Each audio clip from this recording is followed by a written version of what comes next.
కాంగ్రెస్ ప్రభుత్వంలో అయితే ఈ హైడ్రా అనేది ఏర్పాటైంది. సో హైడ్రా మీద 63 కోట్ల ధిక్కరణ కేసులు ఉన్నాయి అంటే మనం దీన్ని అసలు ఎలా చూడాలి? అయితే హైడ్రా అనేది ఏదైతే మంచి ఉద్దేశంతో స్టార్ట్ అయింది, అందరూ కూడా అప్రిషియేట్ చేయడం జరిగింది. స్టార్టింగ్ లో ఏదైతే హైడ్రా అనే రకంగా మంచి జరుగుతుంది. గతంలో కూడా ఎవరైతే ముఖ్యమంత్రిగా గతం ముఖ్యమంత్రి కేసీఆర్ గారు కూడా దీన్ని చేస్తే బాగుంటది, లేకపోతే ఎవరు పడతాళ్ళు మొత్తం చెరువులు కబ్జా చేయడం జరిగింది, లేకపోతే అట్లా అనే రకంగా చాలా చెప్పడం జరిగింది. సో ఆ విషయంగా ఆలోచిస్తే స్టార్టింగ్ లో it was very good and it's an appreciable work అనే రకంగా చాలా మంది చెప్పడం జరిగింది. ఆల్ పార్టీస్ మాట్లాడడం లేదు. ఒక చిన్న ప్రాబ్లం ఎక్కడ జరిగిందంటే అది మొత్తం ఫాతిమా కాలేజ్ ని డిస్టర్బ్ చేయాలా, అది ఖచ్చితంగా అంటే అక్కడ ఏదైతే అకాడమిక్ ఇయర్ ఉంది, అకాడమిక్ ఇయర్ అయిపోయిన తర్వాత చేస్తామని చెప్పి రంగనాథ్ గారు చెప్పడము, దాని తర్వాత అఫీషియల్ గా దాన్ని ఎంక్వైరీ చేయడం. కానీ హైడ్రా ముందు స్టార్ట్ చేసిందే మొత్తానికి పురాణ పూల్ దగ్గర దాటిన తర్వాత మిరాలం ట్యాంక్ దగ్గర ఎంఐఎం లీడర్లదే ఫస్ట్ కూలగొట్టడం జరిగింది. కానీ ఈ రోజు ఎంఐఎం లీడర్లది కూలగొడతలేరు, మిగతా వాళ్ళది కూలగొడుతున్నారు అని కూడా ఆ మధ్యన ఒక ఇది వచ్చింది. అయితే నేనేమంటున్నా అంటే ఎట్టి పరిస్థితుల ఆ విషయానికి వస్తే ఆ పార్టీ ఏదైతే హైడ్రా నిర్మించింది నిజంగా కూడా చెరువులని కుంటలని ఇవి కాపాడడానికే.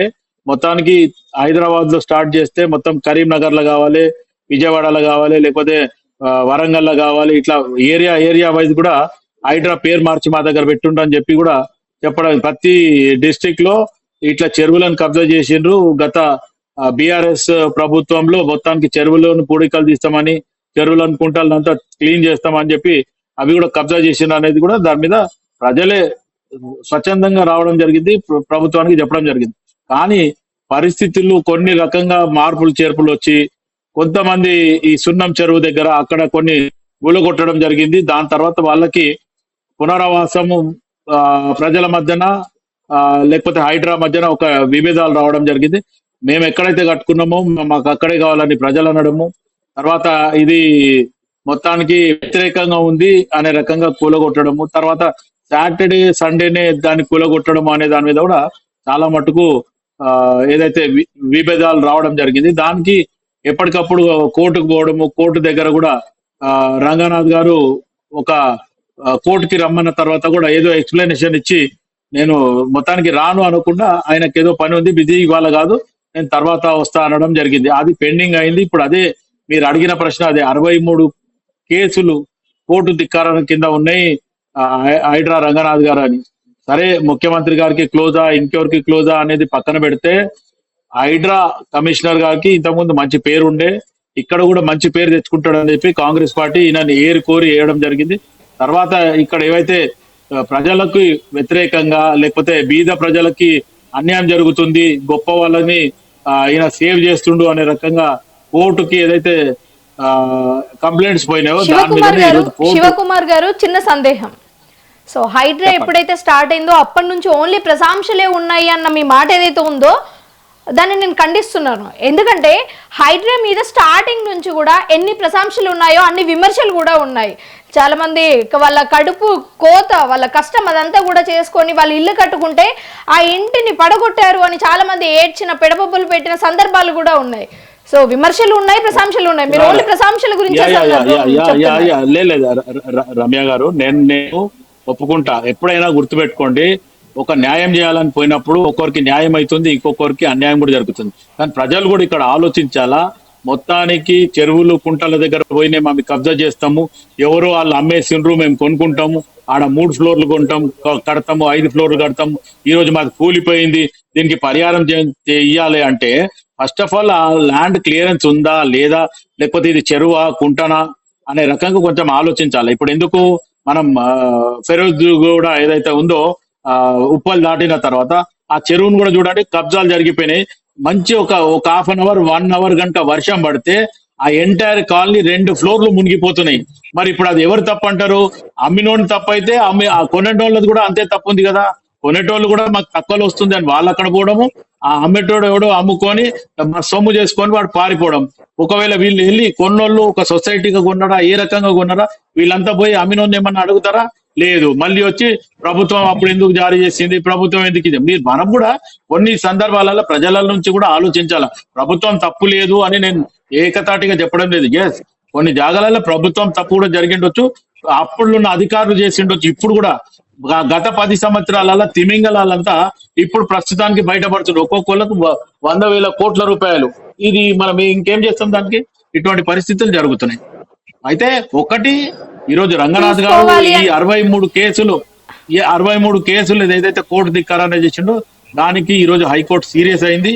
రేపు ఆయన పదవి ఒకవేళ దాని మీద ఏమన్నా ఎక్స్ప్లెనేషన్ ఇస్తే ఉంటుంది, లేకపోతే ఇప్పుడు అల్జాపూర్ శ్రీనివాస్ గారు చెప్పినట్టు రంగనాథ్ గారిని కూడా మార్చొచ్చు. శివకుమార్ గారు, మీరు ఏదైతే మాట చెప్పారో చెప్పండి. ప్రజల తప్పు ఉంది, ప్రజలే చూసుకోవాలి అని అన్నారు కదా. సో గవర్నమెంట్ తప్పులు కూడా అంటే ప్రజల తరపున నేను అడుగుతున్నాను. ఒకప్పుడు ప్రజలు ఇవే ప్రశ్నలు అడగడం అయితే జరిగింది.